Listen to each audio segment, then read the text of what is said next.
दोस्तों, इस कहानी का शीर्षक है तेनालीराम की बुद्धि। एक दिन जब राजा का दरबार भरा था, तब एक व्यापारी दरबार में आया।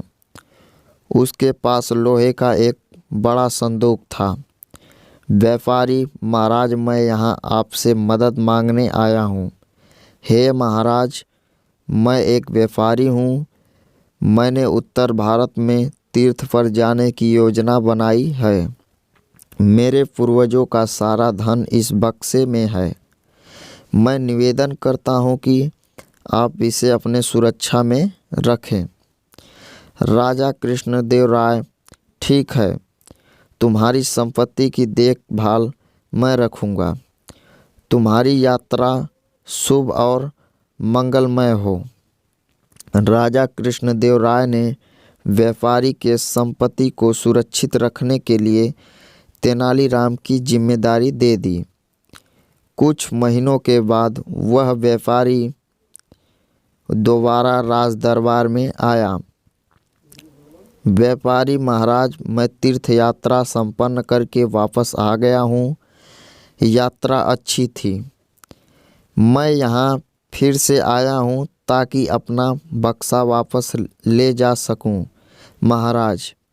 कृष्णदेव राय ने तेनालीराम को वापस लाकर व्यापारी को दे देने के लिए कहा।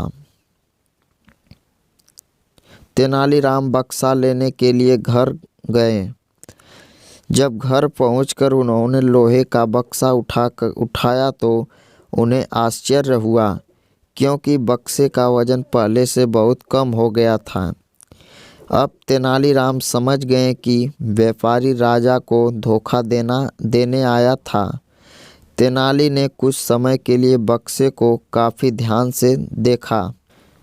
फिर वह जल्दी से राजा के दरबार में गए।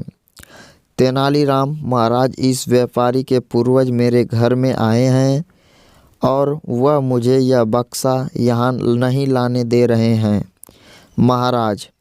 व्यापारी: क्या मेरे पूर्वज? चालाकी मत कर। महाराज, तेनालीराम चालाकी से मेरा धन हथियाना चाहता है। राजा कृष्णदेव राय: तेनालीराम, हम सब अभी तुम्हारे घर आएंगे। यदि तुम झूठे साबित हुए तो तुम्हें कड़ी से कड़ी सज़ा मिलेगी। तेनालीराम: जी महाराज। राजा, पूरा दरबार और व्यापारी सारे तेनाली के घर गए। राजा ने देखा कि बक्से में चींटियां लगी थीं। राजा कृष्णदेव राय ने तेनाली को बक्सा खोलने के लिए कहा। जब तेनाली ने बक्सा खोला, देखा उसमें कोई खजाना नहीं था, बल्कि शक्कर था। राजा कृष्णदेव राय: धोखेबाज, क्या यह तुम्हारे पूर्वजों का धन है? मुझे धोखा देने के लिए इसे बंदी बनाया जाए। व्यापारी: मुझे माफ़ कर दीजिए महाराज। आपके दरबार के इन दोनों मंत्रियों ने मुझे यह खेल खेलने के लिए कहा था कि तेनाली को सज़ा मिलेगी।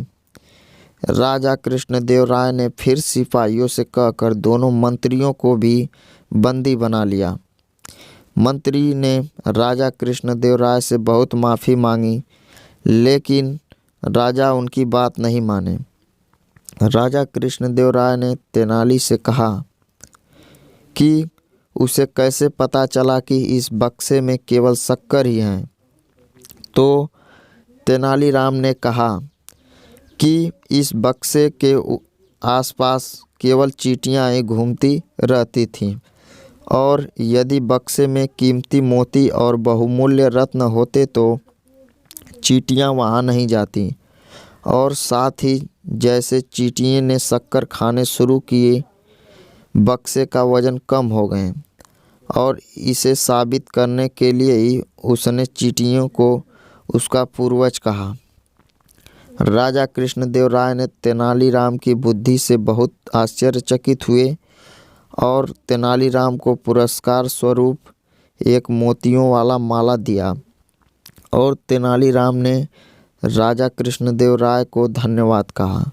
दोस्तों, इस कहानी से हमें यही सीख मिलती है, दूसरों को धोखा देना बहुत बुरी बात है। इसीलिए कभी भी दूसरों को धोखा देने के बारे में सोचिएगा भी मत। दोस्तों, कहानी अच्छी लगी तो वीडियो को लाइक और शेयर, साथ में चैनल को सब्सक्राइब ज़रूर करें।